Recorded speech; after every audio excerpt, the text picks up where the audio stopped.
Business किया उसको ठप कर दिया मंदिर के नाम पर, सारे बिजनेस को खत्म कर दिया। वो मजदूर लोग जो साथी लोग गरीब हैं उनका 3-3 हजार रुपए की हर महीने उनसे हफ्ता वसूली की जाती है। चंदा चोरी पे कोई नेता नहीं बोल रहा है और कह रहे हैं कि भाई वही नेता बोल रहे हैं जो कभी राम मंदिर बनने। देखिए आप मेरे से बहुत सवाल कर रहे हैं, मैं जवाब पूरे नहीं दे पा रही हूँ। मेरे को जवाब सही देना है, मेरे गलत जवाब से लोग गलत समझ सकते हैं, तो प्लीज मुझे पूरा बोलने दीजिए। अगर आप मेरा इंटरव्यू कर रहे हो तो पूरा बोलने दीजिए। विश्व गुरु की बात अगर मोदी जी करते हैं तो एक बात मैं भी कहती हूँ, मोदी जी उस बिल्किस बानो बहन को क्यों नहीं न्याय दिया, उनको को क्यों बाहर निकाल के माला पहना के लड्डू खिलाए। इस देश को विश्व गुरु कहेंगे। आप अपने दिल पे हाथ रख के पूछिए, क्या इस देश में जहाँ शिक्षा बेची और खरीदी जा रही है वहाँ आपके बच्चों का 10 साल बाद भविष्य क्या? चाहे मछली बेचने वाली बहन हो, चाहे खेत में काम करने वाली बहन हो, चाहे संतरी हो, चाहे मंत्री हो, सब चाहते हैं नौकरी अच्छी मिले, सरकारी नौकरी मिले, गाड़ी मिले, बंगला मिले और हमें एक सम्मान मिले, लेकिन अपने बच्चे को सरकारी स्कूल में नहीं पढ़ना चाहते हैं। दिल्ली पुलिस वाले 4 कैमरामैन लगा दिए जो फोकस मारते रहते हैं। जरा ये फोकस धर्मेंद्र प्रधान को भी दिखा दें कि हम यहाँ पे चिल्ला चिल्ला के 17वें दिन खत्म होने वाला है हमारा, ये कह रहे हैं कि आप इस्तीफा दे दीजिए।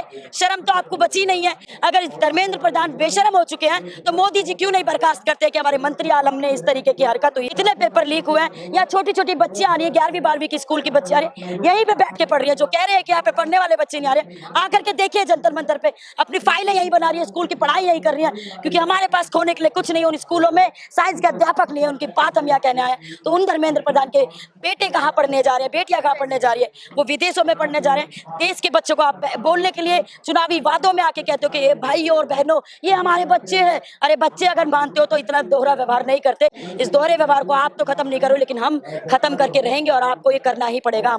नमस्कार, मैं प्रियंका और आप देखना शुरू कर चुके हैं भारत 99 न्यूज। और देखिए लगातार कॉकरोच जनता पार्टी के जो पीसफुल प्रोटेस्ट है वो जंतर मंतर पे चल रहा है।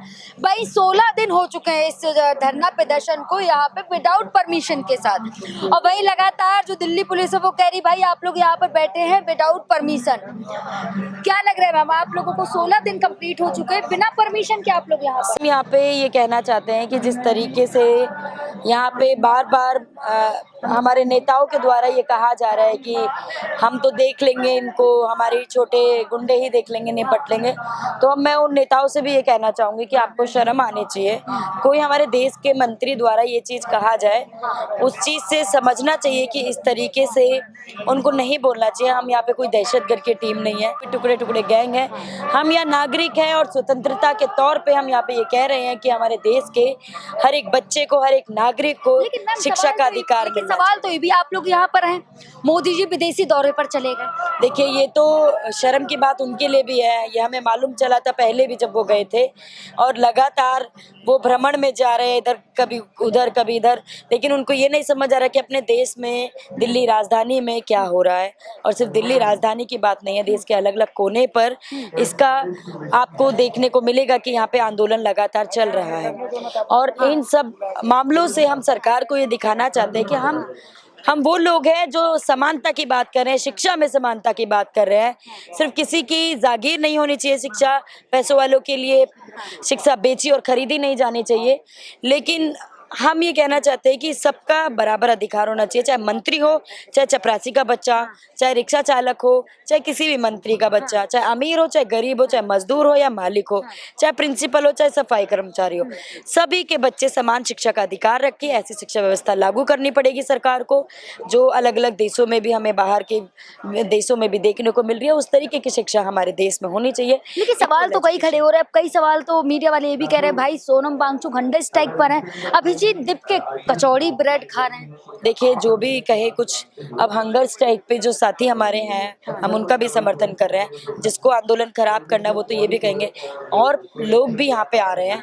सब लोग अगर हंगर स्ट्राइक पे बैठेंगे, हमारे देश में आधे से ज्यादा लोग बिना खाए सोते हैं, तो वैसे ही भूख हड़ताल हो जाती है। यहाँ पर हम बाकी लोग भी अपने जज्बे के साथ रुके हुए हैं और एक आंदोलन के साथ यहाँ पे हम बैठे, एक उम्मीद के साथ, क्योंकि हमारे पास खोने के लिए कुछ नहीं है। हमारे पास मंत्री की तरह कोई गाड़ी नहीं है, कोई नौकरी नहीं है, कोई पद नहीं है, कोई बंगला नहीं है जिसका हमें डर हो कि हमारे से छूट ली जाए। हम यहाँ पे स्वतंत्र रूप से आए हैं और ये वादा करते हैं कि हम लोगों की एकता से हम ये हासिल कर पाएंगे कि समान शिक्षा। ये भी तो साफ हो गया कि भाई इस्तीफा नहीं होगा धर्मेंद्र प्रधान का, ये भी तो साफ हो गया। ऐसा नहीं है कि इस्तीफा नहीं होगा, तो भी हमें व्यवस्थागत रूप से हम लोगों को ये देखना पड़ेगा, शिक्षा में सुधार लाने के लिए हमें दबाव डालना पड़ेगा सरकार पे। अगर धर्मेंद्र प्रधान का इस्तीफा भी हो जाए, अगर पेपर लीक की समस्या खत्म भी हो जाए, तब भी शिक्षा के अधिकार अमीरों के ऊपर रह जाएंगे, गरीबों को नहीं मिल पाएंगे। हमें इस चीज को समझना पड़ेगा कि नीट की परीक्षा कौन छात्र देते हैं? जो छात्र अमीर परिवारों से आते हैं, जो साइंस करते हैं 12वीं में। हमारे देश का दूसरा तबका है जो सरकारी स्कूल से अपनी 12वीं कर रहा है, वहाँ पे साइंस के टीचर्स नहीं है, तो उन बच्चों के लिए हम क्या कहेंगे कि जो नीट के सपने भी नहीं देख पा रहे हैं। तो हमें ये दोनों बड़ा अंतर विरोध देखना पड़ेगा, दोहरी शिक्षा नीति को समझना पड़ेगा। लेकिन मोदी जी कह रहे हैं भाई, व्यवस्था से मोदी जी कह रहे हैं विश्व गुरु बना रहे हैं, डंका बज रहा है हर जगह मोदी जी के। देखिए, अगर मोदी जी ये कह रहे हैं कि हमारा देश विश्व गुरु है, तो मैं भी विश्व गुरु के 2-3 टिप्पणियां बता देना चाहती हूँ, ताकि इस देश का एक सम्मान आगे जाए। अगर मोदी जी कहते हैं कि विश्व गुरु है हमारा भारत देश, तो पीएचडी धारक चपरासी की नौकरी के लिए क्यों अप्लाई कर रहा है? अगर हमारा भारत देश विश्व गुरु है, तो अगर हम इतनी बड़ी चुनौती देते हैं हमारे देश के वैज्ञानिक साइंटिस्टों पे, जो मंगल ग्रह से पत्थर लाके रिसर्च करने के लिए काबिल है, फिर भी हमारे देश के मजदूरों के लिए वो सफाई की मशीन नहीं बना पाए कि गटर में अभी भी एक मजदूर के लिए आजाद है। इस देश को विश्व गुरु कहेंगे आप? उसी देश में जहाँ पे औरतों को कभी भी के बाद उनको न्याय नहीं मिलता है, लगातार एफआईआर के बाद भी उनका मानसिक होता रहता है, कभी कोर्ट कचहरी में, कभी किसी वकील के सामने, कभी उनके परिवार को खत्म कर दिया जाता है। विश्व गुरु की बात अगर मोदी जी करते हैं, तो एक बात मैं भी कहती हूँ, मोदी जी उस बिल्किस बानो बहन को क्यों नहीं न्याय दिया? उनको को क्यों बाहर निकाल के माला पहना के लड्डू खिलाए? इस देश को विश्व गुरु कहेंगे? हम ये पूछना चाहते हैं सवाल, और मैं पब्लिक से भी कहूंगी कि आप लोग, मैं बात पूरी खत्म करती हूँ प्लीज, पब्लिक से भी कहूंगी कि आप अपने घर से एक एक सवाल जरूर करें, कि आप अपने दिल पे हाथ रख के पूछे, क्या इस देश में जहाँ शिक्षा बेची और खरीदी जा रही है, वहाँ आपके बच्चों का 10 साल बाद भविष्य क्या होगा? लेकिन सवाल तो अभी यहाँ के छात्रों पे भी खड़ा हो गया ना।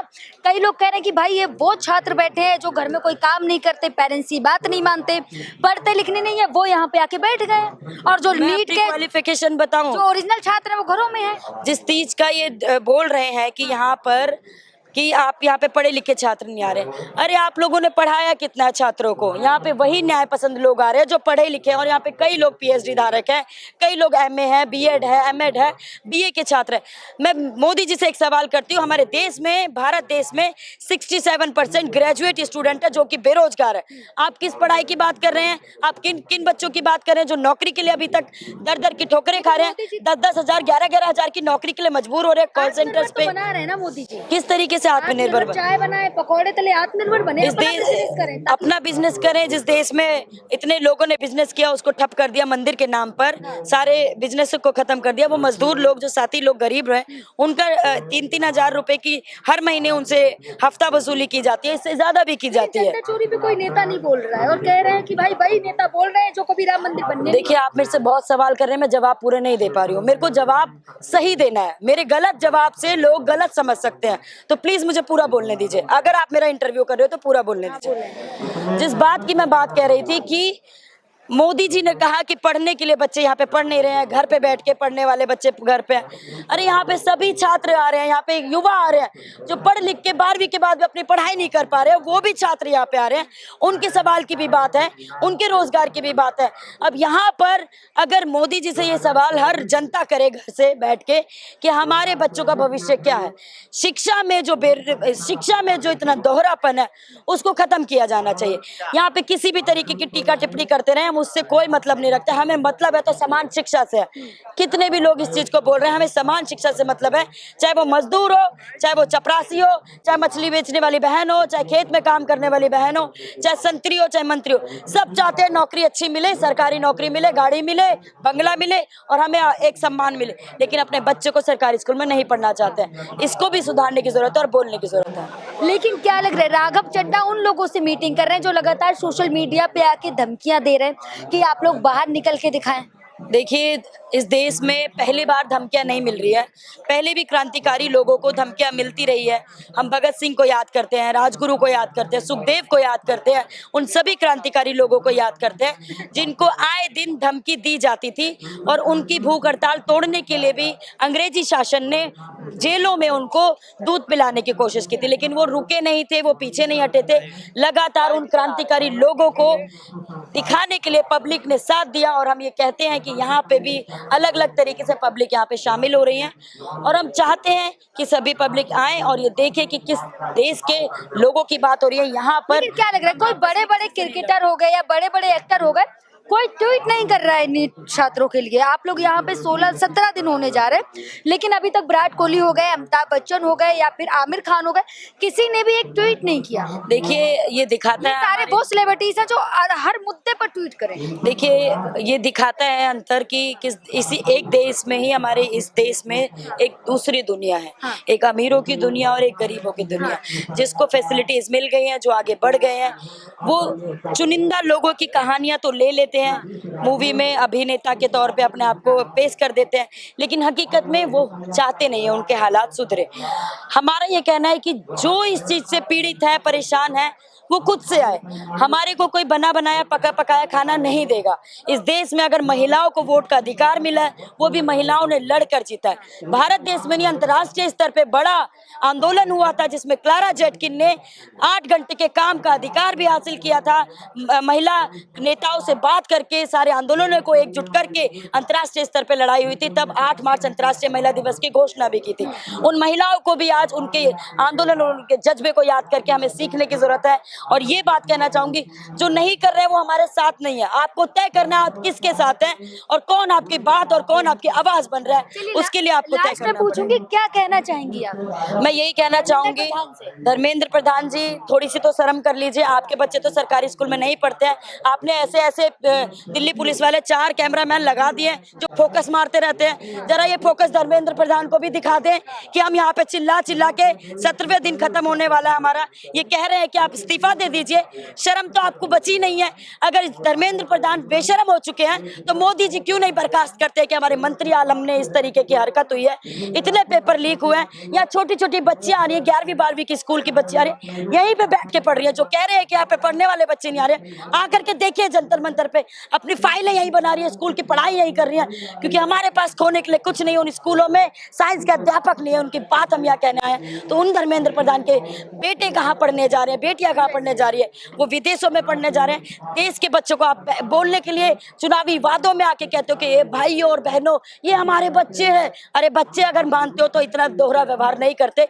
इस दोहरे व्यवहार को आप तो खत्म नहीं करो, लेकिन हम खत्म करके रहेंगे और आपको ये करना ही पड़ेगा हमारे जज्बे से। यही बात करना चाहिए। ये थे यहाँ के छात्र, जिनका क्या कहना है और क्या लग रहा है, क्या धर्मेंद्र प्रधान का इस्तीफा होगा या फिर ये प्रोटेस्ट काफी लंबा चलने वाला है?